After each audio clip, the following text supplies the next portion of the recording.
Yeah, I was prompted to create this because, I noticed I was getting in my own way and I wasn't doing the things that I needed to be doing. I was actually getting stuck on Instagram every morning, like in my bed scrolling. And I was like, what am I doing, Tiffany? This is not taking action. Yeah. This is not what you stand for. Welcome to Tried and True with a Dash of Woo, where we're all about mixing tried and true strategies that actually work with the magic of manifestation and the science of programming your unconscious mind so that you walk away feeling integrated, inspired, and aligned. I'm Renee Bowen, certified life and business coach, professional photographer, middle-aged wife, and mom to now 3 grown kids. I've built 2 multiple 6-figure businesses with 0 business training by digging in, learning the methods, and now I'm here to pass them all on to you. From photography and business strategies to energy healing, human design, and the basics of manifestation, we cover it all here. I'm here to help you embrace your multi-passionate brains and lean into the fastest and most efficient ways to reach your goals, whatever they may be. Whether you're a seasoned pro or just starting out, or maybe you're just here for the woo-woo, let's dive in and explore all the exciting ways to take your life, business, and self-improvement to the next level. Thanks for joining me, and get ready to be inspired.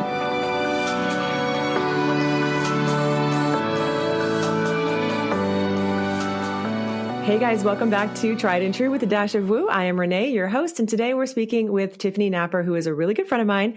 We met in a mastermind. We're both Southern girls as well, so we have that in common too. She is a holistic business coach, and she is a really amazing resource for all things mindset and strategy. So she already melds all of this strategy, the tried and true, with woo in her daily life and in her practice as well. So we definitely dive into those topics. And she also has created a really great tool that I think you're going to love that's going to help you actually implement some of the things that we talk about. So without further ado, here's my interview with Tiffany. Hey, Tiffany, thanks for coming. I am so excited to have you on the podcast. I'm so excited to be here. Tiffany and I met in a mastermind, and we found out we do have some other things in common as well. I mean, Tiffany's a business coach. We're going to, among other things, we're going to kind of talk about all of that stuff, but her main thing is being a holistic business coach. But she's also a Southern girl. And when I found that out, I was like instantly in love.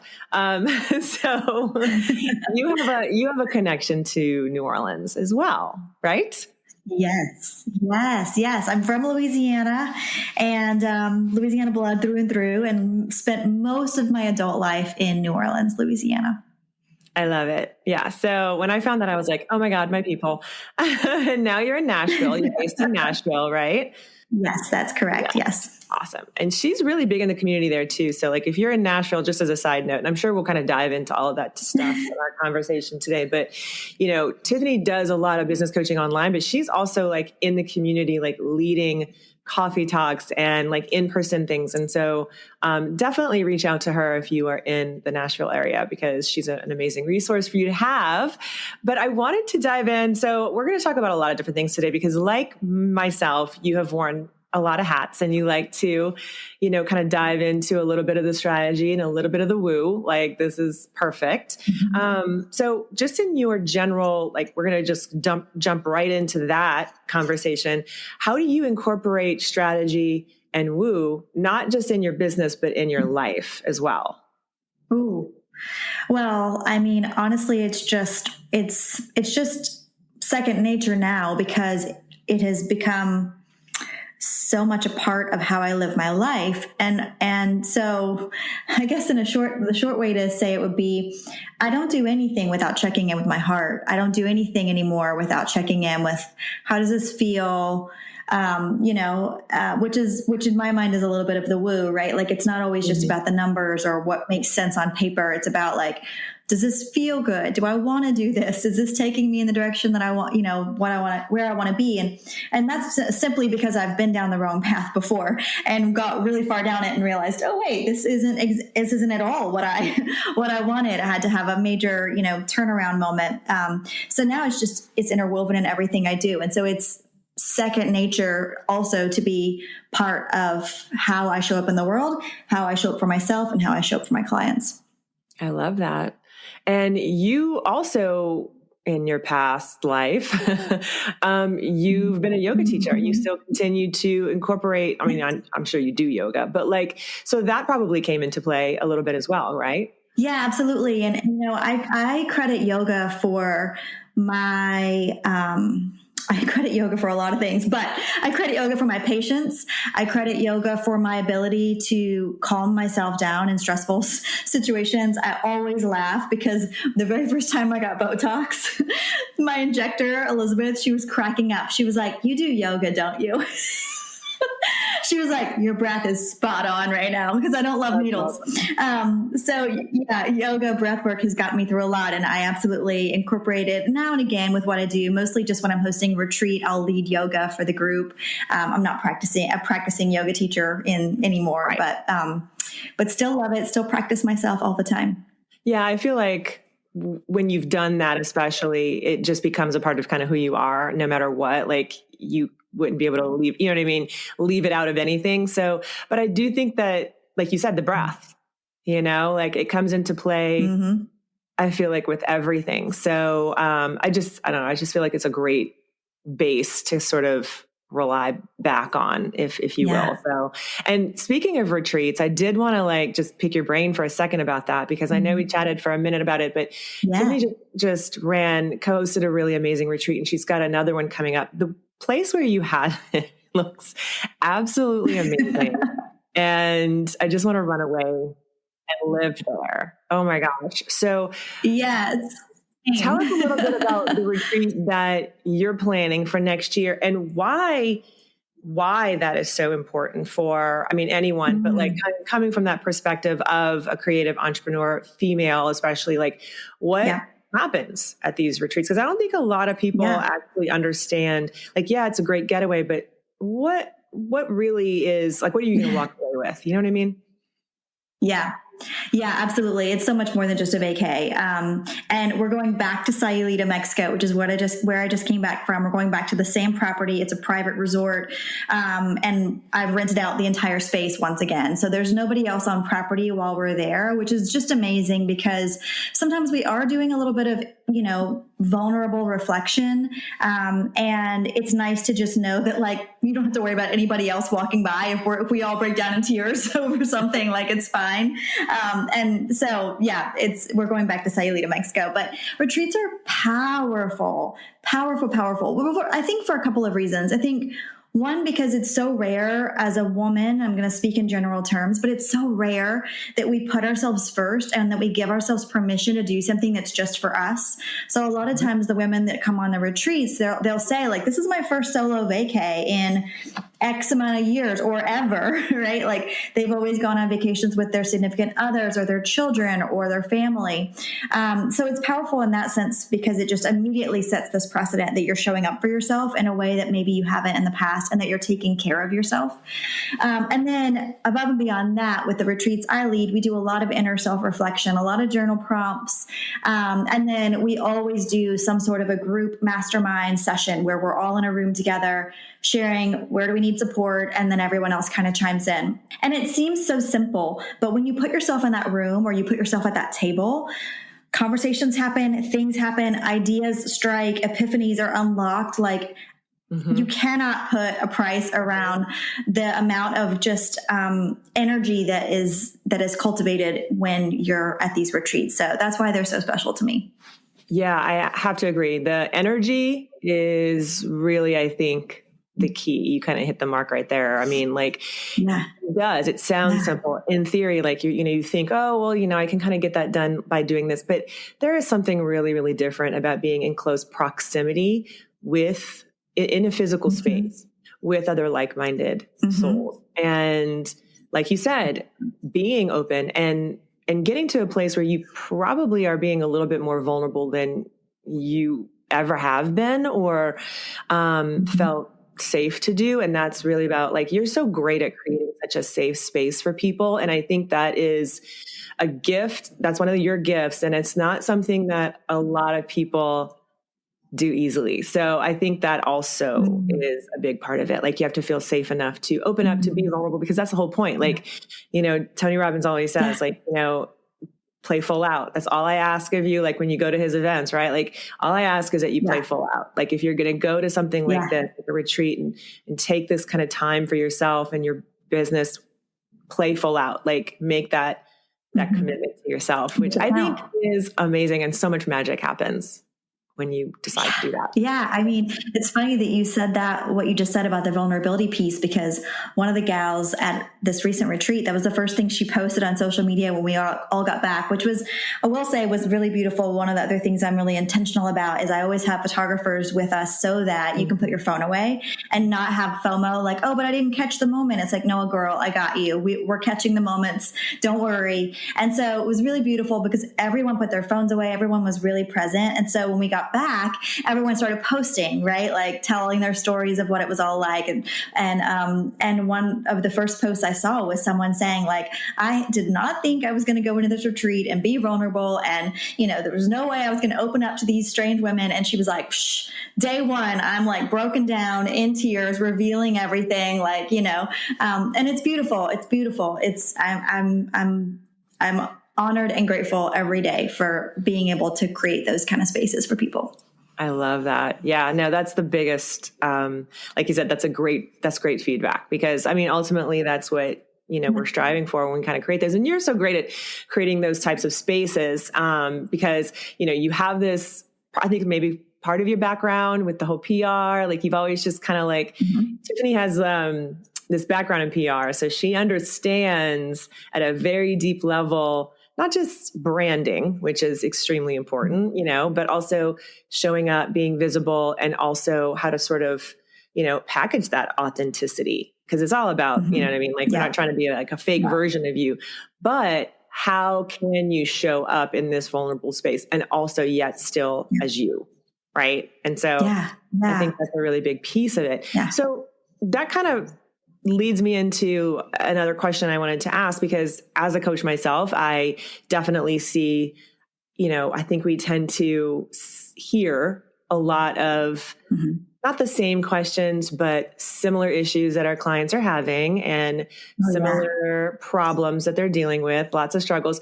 As a business coach, and you work with entrepreneurial, creative women mostly, right?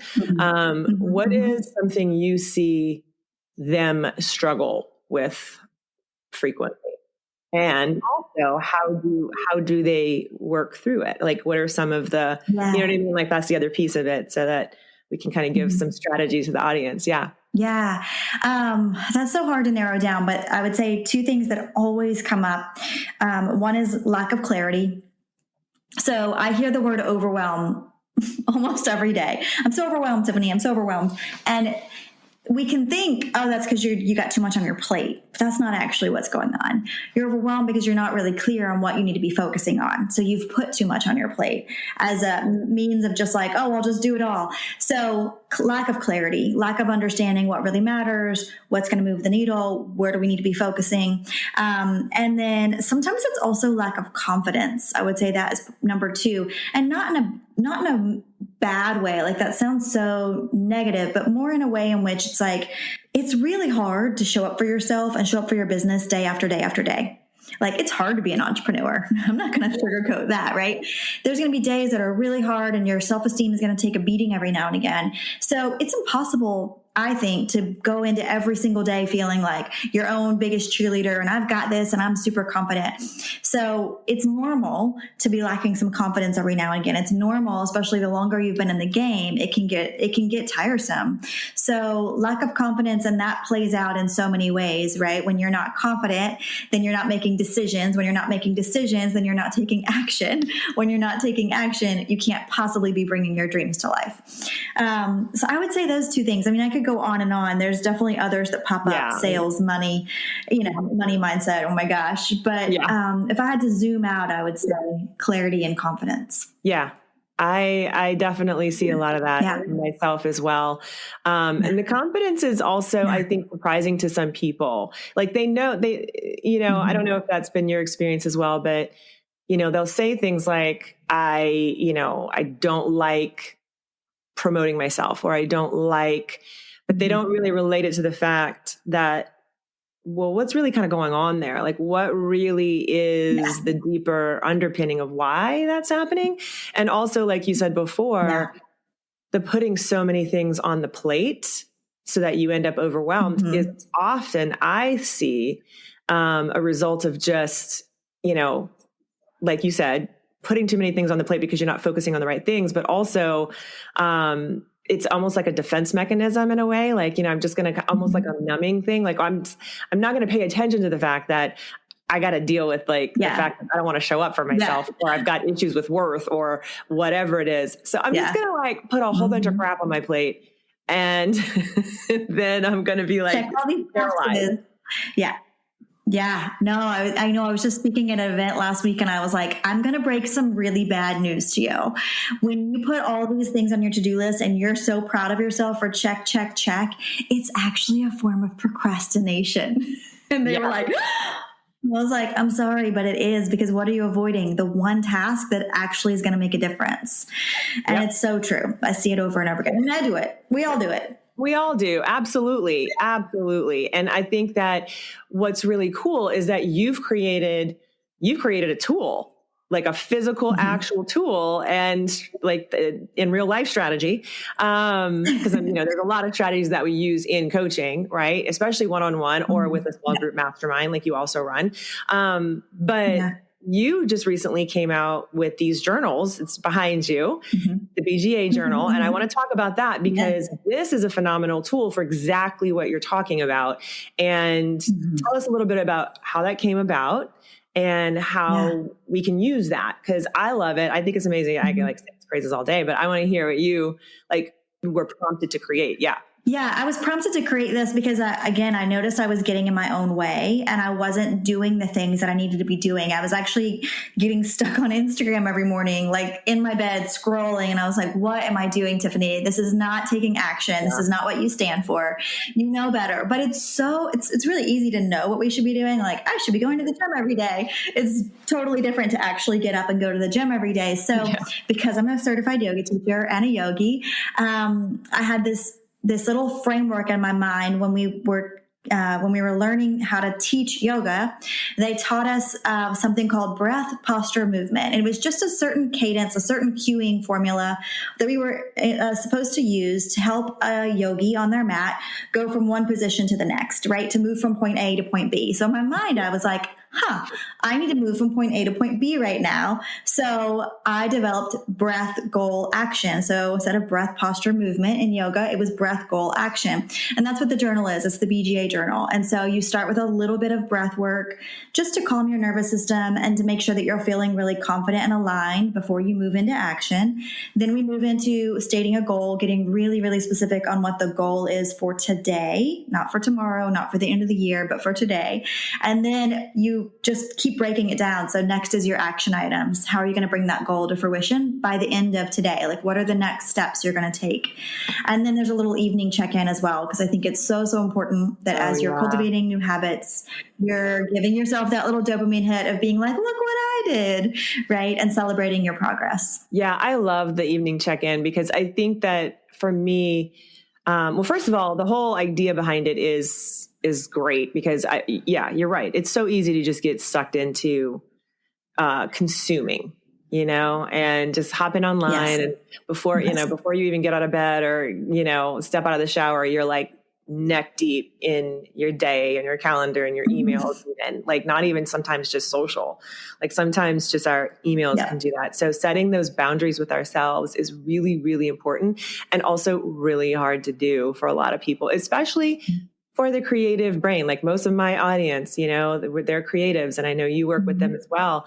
And our brains don't always work very linear in that way. And so it's so easy to just, like you said, procrastinate and mask it as something else, because that's really what it is. When you break it down, it's like, oh, I'm just not clear on what I need to do. And I feel overwhelmed by all the input. I'm getting so much input and that executive functioning just kind of goes out the window. So this kind of tool, what I love about it is that, and also the reason why I love it is because that creative brain gets very overwhelmed when we see too much of the big picture, Yeah. right? Like, oh, that is just too big. I can't tackle that. Yeah. I don't know how I'm going to get on. Like, it's a paralyzing feeling. And so I think what I love most is that it breaks it down. And if you commit to doing this like daily, it doesn't take long. You know what I mean? Like you designed it to make it digestible and easy for people to do. But I love that it starts with the breath, because you've got to calm that nervous system before you move through it. And that's what most people miss. So, and it's like, and I don't want people to freak out. It's not a meditation. It's not, it's literally like 3 deep breaths. Like that's it. You can start there. And it's just this little exercise that you can trace with your finger if you want to just, engage all your senses. But it's as simple as that, just slowing down your breath for just a minute can totally put you into a different mindset and a more receptive mindset, which is really important. Do you find yourself wrestling with your unconscious mind all the time? Find it hard to get out of your own way? Maybe you just want to find a better way to relax. Well, hypnosis can do all of this and more for you. So I want to share my hypnosis tracks with you. I've bundled them on a private podcast feed called Calibrate, where I also walk you through some deeper mindset strategies. New episodes are added monthly and sometimes more. The price will increase over time, but you'll be locked in forever at the price you purchase it for. If this sounds intriguing to you, head over to renee.io, that's renee.io/calibrate, and check it out. Listeners of this podcast can use the code TTDW to get it for 10% off. It's about not being in fight or flight and getting more in rest and digest and more in that, that more centered, aligned place. And it doesn't I think that's one of the main things that I hear from so many people is especially creatives. I don't have time to do all that. I don't, you know what I mean? Like their brain is all over the place and it's hard for them to meditate or it's hard for them to do whatever. It's like, no. It doesn't have to be that way. It can be something extremely simple, short. The key is that it's intentional.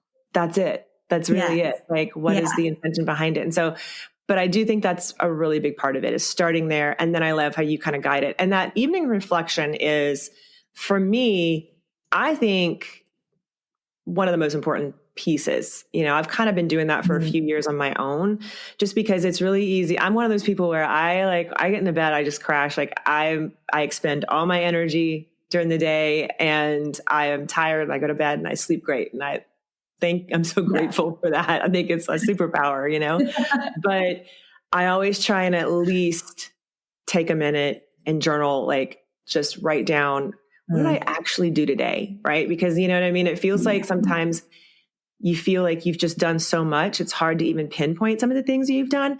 Or like you said, pat yourself on the back and actually praise yourself for accomplishing something, or at least moving forward in a direction that you've been trying to move in. And again, that's a step that a lot of people just don't take. And they instead will sort to spin about the things that they didn't do. Right. So this gives you a chance to really focus on what you did do, what you did accomplish. And then it also gets you really, really in a great mindset for the next day. Don't you agree? Oh, 100%. And I was the worst. I'm great at journaling in the morning. I wasn't always the best at journaling in the evenings. So just the quick little, and it's intentional that every day is just one page, because I want this to be bite-sized. I want this to feel like, oh, I did it. I checked it off. It's a win. So, you don't have to go into paragraphs and paragraphs. It's just how do you feel at the end of this day? What did you get done? What came up? Because that's going to happen and that's okay. But it's just a nice little quick check-in, and it's been a game changer for me for sure. I can go to bed with a little bit more peace, which is priceless. Yeah. It's you just you get it out of here. You get it on there. It takes a second. It's not it's not going to, impede your lifestyle. It's all about, making these adjustments so that you are setting yourself up for that right mindset and the success, obviously, that we want. And so it's a great little piece of action that you can take in your day-to-day. Anyway, we're going to link to it in the show notes and stuff like that. So I'll make sure people know where to find it and everything, because it really is. And they're beautiful. which is also really nice. So, because, you're not going to create something that's not pretty. So I do want to talk a little bit about, you mentioned this earlier about your intuition, about, I'm never not going to rely on my intuition. I'm never not going to do that. And I think a lot of us have, kind of been through periods of time. And if I'm a little bit older, so I've been around a little while, but like I feel like there were definitely many times in my life where I might have even known that my intuition was speaking to me, but I just kind of brushed it aside, right? So how does that look for you? And like, how do you incorporate that? How do you incorporate that into your coaching, right? How do you get, you know what I mean? Like, obviously when you're working with people, it's not a one size fits all, but knowing how important that is, how do you sort of position that in coaching or also in your life, Yeah, it's interesting. It came up today on a coaching call, in a coaching session, and it's a little bit of a superpower. I'm not sure if it's something I'm not sure if it's something that I, can fully put into a box. But for me, when I'm sitting there with a client, I'm asking questions, and oftentimes I'm asking questions that are black and white, right? Like strategy, business, how's it going? What's going on? But I'm always listening to an underlying theme that's going on. I'm always listening to how that client is interpreting it. I'm especially aware, I'm hyper aware of repetitive phrases, because typically if I'm hearing you say something over and over and over again, we need to dive into that, right? So it's honestly just, it's just listening. I've been told I'm a good listener, and I take it as the ultimate compliment, because I don't think I used to be, but it's a listening skill set that's just, I'm not glossing over, I'm not rushing, and I'm hyper focused. It's probably why you and I at the end of our days are so exhausted, because I'm just like, my all is in those moments, right? And so if I hear you say something over and over and over again, I'm kind of like your therapist. I'm going to be writing it down, and then I'm going to come back to it. We're going to circle back around, and I'm going to say, okay, so I heard this a couple of times. Tell me what's going on. What does this mean to you? Or, why do you feel this way? Or or I'll do the thing where I'll say, let's play a scenario A, scenario B. How does this one feel versus this one? Like, I'll just kind of force them to get into their body for a minute. And every time I ask those questions, it's like, oh, duh, they'll realize it before I realize it. Like, they know what's going on. I don't always, I don't always know the full story behind their life, but I know when to kind of keep asking questions. And that's really what it looks like for me. That's how it shows up for me when I'm coaching someone. I love that. Yeah. And I think that's a really important thing for people to hear. If you've never coached with someone before, or, kind of been involved in any kind of coaching experience, that's really what it's about. Is, you are led to, I really believe that, you're led to seek it out for a reason, right? You definitely know, you may not know exactly what's going on, but you know that you're being called to work on something, that you want something better. And more often than not, people come to me for exact strategy and business coaching all the time, but that's not really why they're there. You know what I mean? Yeah. And that's where that term holistic really comes into play, because like you, I mean, I was a massage therapist. I wasn't a yoga teacher, but as a massage therapist for many years, everything lives in our body. And, it's very much a somatic experience, the things that we carry. And so I really believe that it's all connected, just like you 100%. Do. So I'm sure you find that too. People come to you like, I just help me with these numbers. And then it's like, oh God damn, I just got like therapized. It's like, yes, every time, pretty much every time. I'm like, look, we can dive into strategy, but we are not going to ignore. If I notice a mindset thing coming up, I'm going to write it down. I'm going to put it on your radar. I'm not going to try to fix it for you. That's not what I'm there to do, but I'm going to make you aware, because once we're aware, we cannot become unaware. Exactly. Yeah, that's one of the biggest Simple things. as that. Like that attention, putting that attention on it and then getting enough clarity to kind of move through it. That's, And there is strategy, obviously, that is involved in that. And there's a lot of different ways that it can look for somebody. What works for one person may not work for someone else or exactly in the same way. But the idea is that you are also intuitive enough to, like you said, listen and also just allow yourself to feel what could be an option there and present it in a way that feels good to that person. So I know that's one of the things that I love about it, about being a coach is, Same. I love it about being a coach and about getting coached. I'm like, show me another way. I'm open, like, and I only know what I know. Like my whole life is just based on my experience. And I know that's not the full picture. So open another door for me. I'm ready, Absolutely. And I'm sure in your own experiences throughout your whole life, I'm sure there's been many people who've impacted you in that way. You know what I mean? Like, what is something you've learned from being coached? Yeah, a lot, so much. Where do I begin? But I would say I have two kind of pivotal moments that are very ingrained in my brain. The first is from my first coach, Zach. Shout out, Zach. Love you.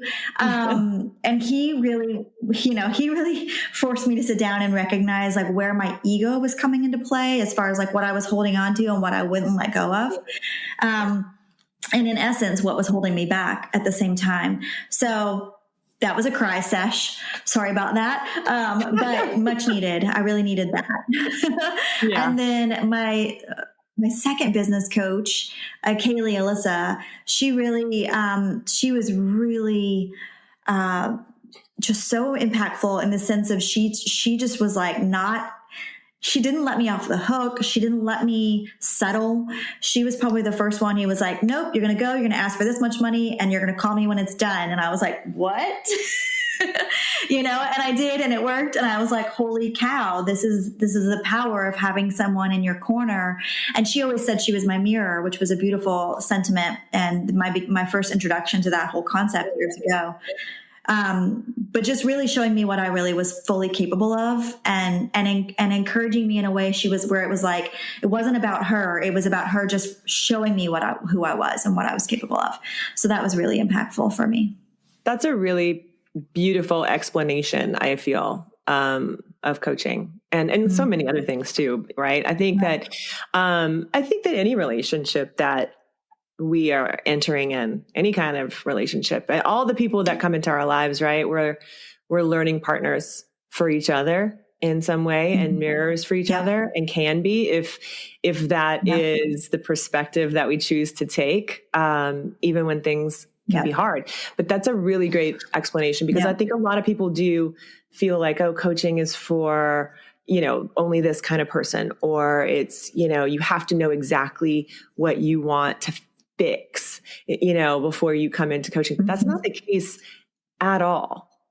It's literally, I just feel like there's something more, and I don't know what that is. And I don't know what I don't know. And I need someone else who has a different viewpoint, who can see things that I don't see, and help me just come to that on my own, which is really powerful, because when you do that, you own your power. So powerful.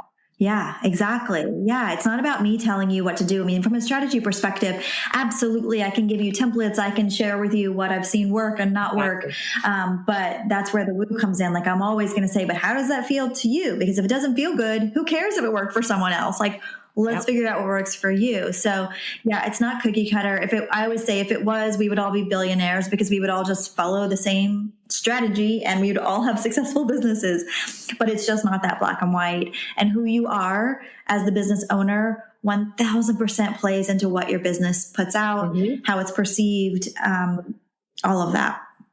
And speaking about creative women specifically, I feel like this is something that I see a lot, and then I also talk about a lot, is the really self-aware, intelligent, creative entrepreneur female. Can feel really, most of them, know, they even have a knowing of, because you are self-aware, you are intelligent, and you've, probably had some level of success, and you're like, oh, I know what I need to do. I know I just need to do this, this, and this, but it's the action. It's the taking the action and the implementation that they get frozen. Do you see that a lot as well? Oh, all the time. All the time. And I was thinking about it this morning because I'm about to hire a personal trainer. And I was like, do I know how to go to the gym and throw some weights around and all of that? Yes, absolutely. I've been doing it since I was 15 years old.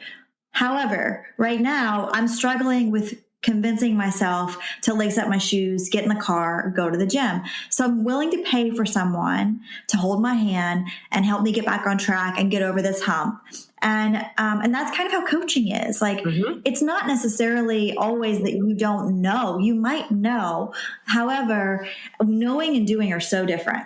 And sometimes you need someone holding your hand. Sometimes you need accountability. And sometimes you do just need someone who's been there before you and can say, hey, over here, this is the easy route. And that's fine. And we can do that sometimes. But sometimes it's literally just you need the accountability, the motivator. End of story, you know? Absolutely. And that's okay. You see that in every facet of life. You see that in, health, wellness. Why do you think AA is so successful? Because people need that support to stay on track of whatever they're trying to do. So coaching is the same thing, whether it's for business or your health and wellness. Absolutely. And there's so much, it's such a powerful statement too. I feel like, when you make that decision to take action, to invest in yourself. It all is tied into what most of us, sort of have dealt with or continue to deal with, that worth, right? It's like, wow, okay, yeah, I know what I need to do, but now I'm paying, like you said, I'm willing to pay someone to help me, walk through this so I don't have to do it alone. And someone who could actually, give me some signs of something that I'm just too close to and I can't see. But when you do that, it really is a very powerful statement to the universe that you are ready for something, even though you might not feel like 100% ready. Your higher self, I believe, does know that you are. Oh, 100%. Yeah. That's really cool because then, I always say, we've got like, okay, what is your beacon putting out? Like, what is your radio station tuned to? And what are you putting out? And so you are literally tuning to a different station at that point. You are no longer willing to just stay where you are and stay in this comfort place of safeness. You are tuning to a different channel, and therefore you're putting out a different frequency that's coming right back to you, which I love. 100%. Yeah. And I'm sure you do too. I see it all the time. The moment someone signs the contract or, says, okay, I'm joining your program, everything changes. I just had a mastermind, a new mastermind member email me today. And she was like, literally since the decision I made yesterday to join, I've already done this, this, and this. And I'm like, that's what happens when you start to show, she's like, it's all because I know support is coming. And I'm like, like that's what happens. And so it's really powerful. And I've also heard, these wild stories of someone who's on the fence to invest. And then the moment they invest, all of a sudden, they get a lump sum of money that's equal to what they just invested. I've had that happen several times. Blows my mind every time. But I'm just like, the universe, it's rewarding you. You're showing up and this is what happens. I think it's that really ultimate proof of also letting go, right? So, first of all, you are always taken care of and you are, a co-creator and all of that stuff. And we could go super deep into all of that stuff, but really it's that letting go too, right? So there's so much constriction sometimes when people are thinking of making the investment and about to, even though they know they want to, there could be some constriction, but the minute they actually commit and then that's it, there's a release of constriction and an opening. And then it's all about that receiving. And I find that that's the hardest thing for most women, especially to sort of learn is the receiving because we have this deep ingrained stuff of we got to be giving all the time. And when you finally allow yourself to receive what is rightfully yours and was all along, you know, this is there all along. It's just like, you know, the Wizard of Oz, like, oh, you had the power in you all along. I always hear her voice in my head. Like, it was there all along. You just have to open up to it and like receive it.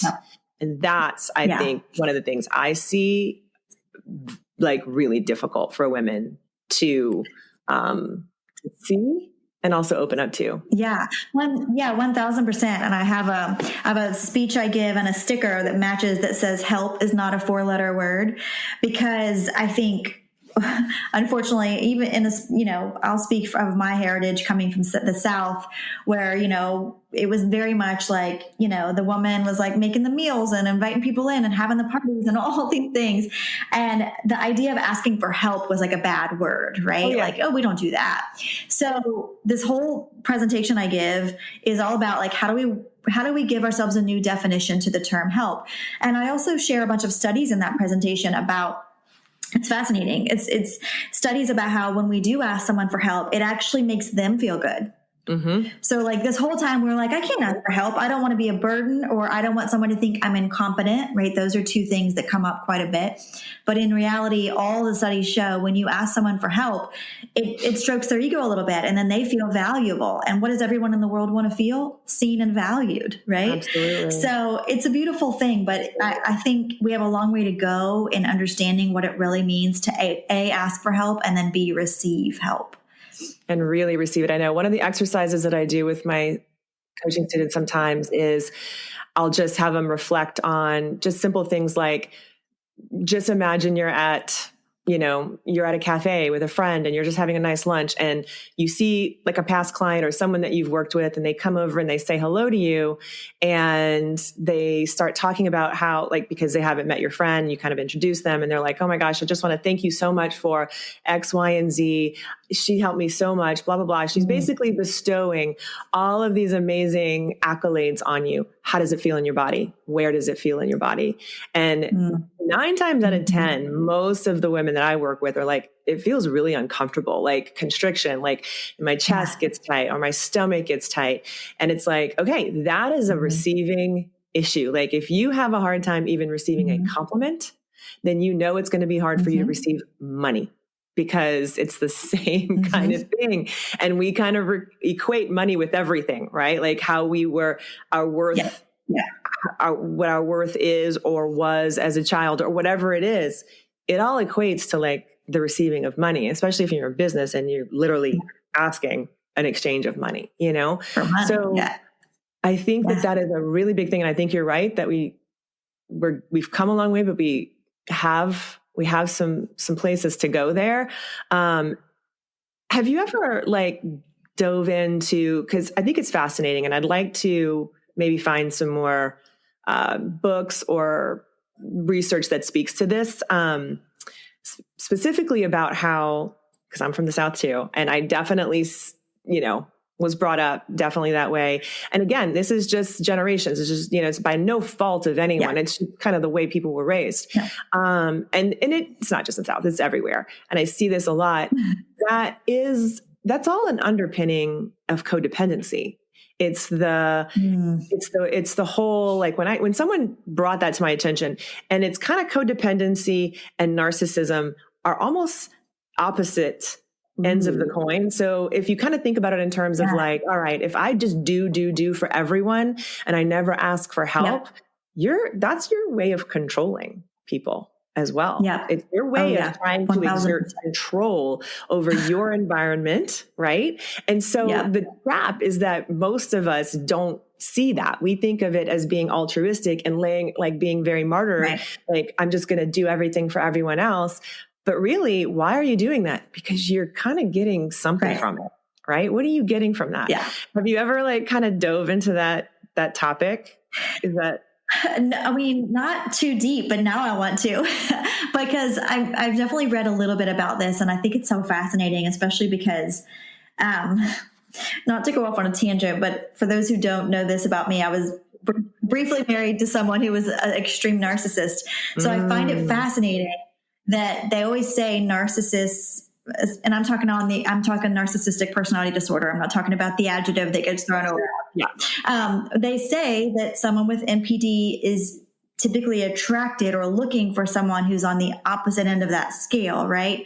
So It would make sense that it might be someone who has some codependency problems, or is a bit of a martyr, or is a bit of I'll just do it. I don't know. It's interesting. Now I really want to dive further into it for sure. Yeah, that stuff really just fascinates me because, and I forget who it was who brought that to mind. Maybe it was a podcast I was listening to. I have to kind of remember what that was, but I was like, I've always kind of seen the codependency, there because definitely. I mean, I went to Codependency Anonymous when I was in my early 20s. Like that's how codependent I was, and still is. Like, I mean, like it is something that never really kind of goes away. I believe like you can be aware of it. You can shift. You can definitely implement strategies, and you can like be self-aware to like redirect that. But it's gonna keep popping up in all kinds of ways. And for me, it's popped up in not just my relationships, like, with my husband, but with my kids, with my family. Like there's all these things that pop up and like, okay, why am I trying to do that? Like, why am I trying to like do everything for everybody else? And so I do think it's something that, a lot of women, especially, should probably take note of and kind of evaluate, and how it relates, to that receiving that we were talking about before, because there's a lot of vulnerability involved in receiving. And a lot of us are, afraid to do that. Yeah. Yeah. And even like whether you're a mom or a partner or a parent or a business owner, when we talk about receiving, even when rather it be monetary receiving or help, support, asking someone on your team to do something. Oh my gosh. If you don't know how to ask someone on your team to do something, then you're going to really struggle to grow a sustainable business, meaning a business that can scale and grow without taking you under. Because you just simply can't do everything. So it plays into every capacity of life, I think. Absolutely. Well, I loved this conversation. We could definitely talk for hours about all of this and then some. But tell everybody where to find you so they can go and stalk you online. And again, I will link to the journals, but tell everybody where to find you. Amazing. Yes. I'm online at tiffanyNapper.com. I'm on Instagram at Tiffany Napper. Those are the two most prominent places to find me. I'm very active on both. So come on over. Awesome. Thank you so much for being here. This was a really great conversation, and I am just loving that journal. So I'm super excited to see that grow as well. Thank you. Me too. Thank you so much. Thanks for tuning in, guys. I hope that was really insightful for you. I just love speaking to Tiffany about any and all of these topics. We could go on for days. But some of the takeaways that I think would be really helpful for you are, look at the things in your life on how well you're receiving, and also what that really means for you, right? Like what things are you procrastinating on as well? And what kind of action can you take to move forward today? And again, her journal is a really great resource. I'm going to link all that for you guys in the show notes. And again, if you're in Nashville, you got to go seek Tiffany out in person because she's an amazing speaker as well. So thanks for tuning in, and I'll see you guys next time.